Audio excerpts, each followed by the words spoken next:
अस्सलाम वालेकुम दोस्तों, एक छोटा सा किस्सा सुनाता हूं, आपको बहुत कुछ सीखने को मिलेगा। एक बहुत बड़े महात्मा, एक बहुत बड़े बुजुर्ग गुजरे हैं जिनका नाम बहलूल था। वो एक दिन बाजार में खड़े हुए थे तो किसी ने उनसे सवाल किया कि हजरत आप और बाजार में?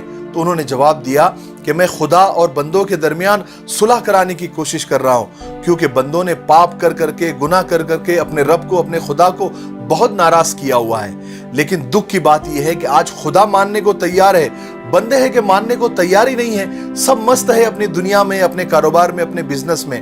क्या करूं? फिर कुछ दिन के बाद उनको किसी ने कब्रिस्तान में देखा। कहा कि हजरत आप कब्रिस्तान में?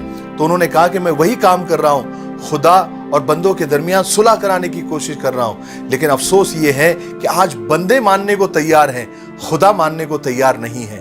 मेरे भाई, जब तक सांस चल रही है तब तक खुदा से अपने पापों की, अपने गुनाहों की तौबा कर लो, वरना कब्रिस्तान पहुंच गए तो पछताने के सिवा कुछ नहीं।